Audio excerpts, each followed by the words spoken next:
সরকারের চোখ এই যে জনগণ এবং দেশ নয়, সরকারের চোখ সেই দিকে যেখানে বড় লোকের ব্যবসা হয়। অর্থাৎ জনগণের বিদ্যুতের দাম বাড়ুক তাতে সমস্যা নাই, সামিট গ্রুপের ব্যবসা হতে হবে, ইউনাইটেড গ্রুপের ব্যবসা হতে হবে, এসালং গ্রুপের ব্যবসা হতে হবে। এটাই ছিল সরকারের লক্ষ্য। আরেকটা লক্ষ্য ছিল এই সামিট, এসালং, ইউনাইটেড গ্রুপ এই যে বিদ্যুৎ কেন্দ্র স্থাপনের জন্য যতগুলো কলা কৌশল আছে, যত যন্ত্র আছে, সেটা কোত্থেকে কিনেন? সেগুলো আন্তর্জাতিক কোম্পানিগুলো থেকে কিনেন। এদেরকে বলা হয় ইকোনমিক হিটম্যান, অর্থাৎ তারা অর্থনীতিকে হিট করেন। তারা বিভিন্ন দেশের সরকারের সাথে কন্ট্যাক্ট করে বড় বড় প্রজেক্ট নেওয়া, কারণ বড় প্রজেক্ট যদি না নেওয়া হয় তাহলে আন্তর্জাতিকভাবে এই বড় কোম্পানিগুলোর ব্যবসা হয় না। মাল্টিনেশনাল কর্পোরেট কোম্পানিগুলো বড় বড় প্রজেক্ট এই উন্নয়নশীল দেশগুলো বাস্তবায়ন না করলে ওনাদের ব্যবসা হবে না।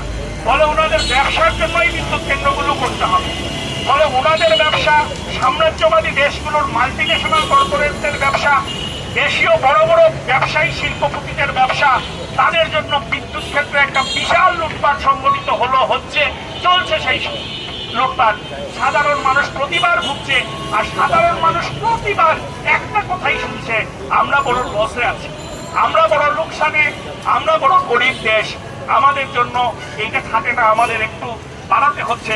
জনগণ একটু কষ্ট করে যাতে এইবার কষ্ট সহ্য করে নেন, পরবর্তীতে আমরা দেখব। এই যে পরিস্থিতি, এই পরিস্থিতির কোনো উন্নয়নই ঘটবে না যদি না এর মূলে আঘাত করা হয়। গরিব মানুষ বেঁচে থাকবে, যেখানে ভর্তুকি দিলে সেখানে ভর্তুকি দেওয়ার ক্ষেত্রে আপনাদের কোনো টাকা নেই। আমরা বলছি এটা স্পষ্ট, আসলে আপনাদের টাকা নেই তা নয়, আপনাদের সরকারের কোষাগারে যে টাকা আছে সে টাকা আপনারা বড় বড় ব্যবসায়ীদের জন্যই জড়ো করে রেখেছেন।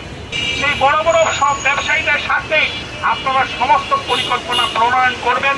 ফলে দেশের জ্বালানি তেলের দাম বাড়ছে, বিদ্যুতের দাম বাড়ছে, গ্যাসের দাম বাড়ছে।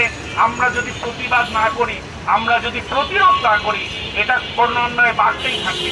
বড় বড় পরিকল্পনা নেওয়া হবে, বাঁধ নির্মাণ, বড় বাঁধ নির্মাণ, ফ্লাইওভার নির্মাণ, বড় এই মেট্রো রেল নির্মাণ থেকে শুরু করে এই বড় বড় জিনিসগুলো না নিলে, অবকাঠামো নির্মাণের পরিকল্পনা না নিলে এইখানে এই দেশে বাস্তবে বড় বড় ব্যবসায়ী পুঁজিপতিরা টিকে থাকতে পারবে না। আর এই ব্যবসায়ী পুঁজিপতিরা টিকে না থাকলে এই যে নির্বাচন হলো, নির্বাচনে করে ক্ষমতায় আসলেন যারা, বিরোধী দলে গেলেন যারা, তারা প্রত্যেকে হাজার হাজার শত শত কোটি টাকা খরচ করলেন। এটা কাদের টাকা?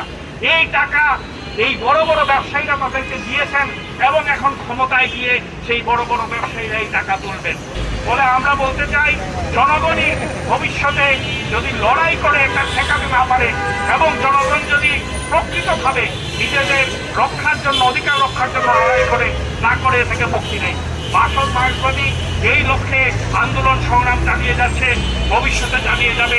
এই আন্দোলন সংগ্রামে যুক্ত হওয়ার জন্য সবাইকে আহ্বান জানাচ্ছি।